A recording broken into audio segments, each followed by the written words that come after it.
शहर के बीचों बीच एक मशहूर कोचिंग संस्थान था, शिखर क्लासेस।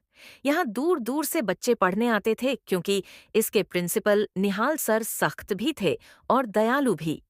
उनकी एक ही सोच थी, हर बच्चा अच्छा बन सकता है, बस उसे सही मार्गदर्शन की जरूरत है। क्लासेस में पढ़ाते थे अभिषेक सर, जो बच्चों के बहुत प्रिय थे।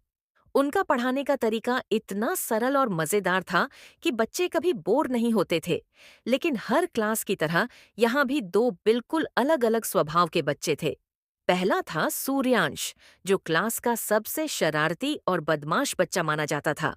दूसरा था तिवारी, जो मेहनती, ईमानदार और शांत स्वभाव का छात्र था। शरारतें और परेशानी, सूर्यांश को पढ़ाई में दिलचस्पी कम थी। वह अक्सर क्लास में बच्चों को हंसाता, टीचर की बातें बीच में काटता और कभी-कभी होमवर्क भी नहीं करता। अभिषेक सर उसे कई बार समझाते, सूर्यांश, पढ़ाई तुम्हारे भले के लिए है। अगर तुम आज मेहनत नहीं करोगे तो कल पछताओगे।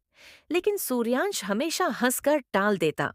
दूसरी ओर तिवारी हमेशा समय पर काम करता, सबकी मदद करता और क्लास में ध्यान लगाता। धीरे धीरे बच्चे भी तिवारी से सीखने लगे, पर सूर्यांश को यह सब बिल्कुल पसंद नहीं था। उसे लगता था कि तिवारी उसकी इज्जत कम कर रहा है। परीक्षा का दिन, समय बीतते बीतते परीक्षा का दिन आ गया। सब बच्चे तैयारी में लगे हुए थे। तिवारी देर रात तक पढ़ाई करता, जबकि सूर्यांश खेलों और शरारतों में समय गंवाता रहा। परीक्षा में तिवारी ने हर सवाल का उत्तर लिखा। सूर्यांश ने कोशिश तो की, लेकिन उसकी कॉपी आधी खाली रह गई। नतीजे और सच्चाई जब परिणाम घोषित हुए तो तिवारी क्लास में सबसे ऊपर आया। निहाल सर ने पूरे स्कूल के सामने उसकी तारीफ की। उन्होंने कहा, तिवारी ने हमें दिखाया है कि मेहनत और अनुशासन से हर कठिनाई आसान हो जाती है। हम सबको उससे प्रेरणा लेनी चाहिए। सूर्यांश को बहुत शर्मिंदगी महसूस हुई। उसके दोस्त भी उससे दूर होने लगे, क्योंकि वे समझ चुके थे कि उसका रास्ता सही नहीं है। सुधार की शुरुआत।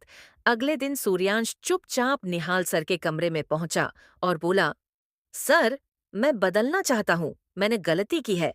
मुझे तिवारी जैसा बनना है। निहाल सर मुस्कुराए और बोले, बहुत अच्छा सूर्यांश। याद रखो, गलती करना बुरा नहीं है, लेकिन गलती से सीखना सबसे बड़ी समझदारी है। अब मेहनत करो, मैं और अभिषेक सर हमेशा तुम्हारे साथ हैं। अभिषेक सर ने भी उसका हौसला बढ़ाया। तिवारी ने सूर्यांश से दोस्ती का हाथ बढ़ाया। धीरे धीरे सूर्यांश भी पढ़ाई में ध्यान देने लगा और उसकी शरारतें कम हो गईं। सीख शिखर क्लासेस में सब बच्चों ने एक बड़ी सीख पाई। सच्ची इज्जत अच्छे अंकों से नहीं, बल्कि अच्छे व्यवहार और मेहनत से मिलती है। और इस तरह शिखर क्लासेस सिर्फ पढ़ाई का नहीं, बल्कि अच्छे इंसान बनने का स्थान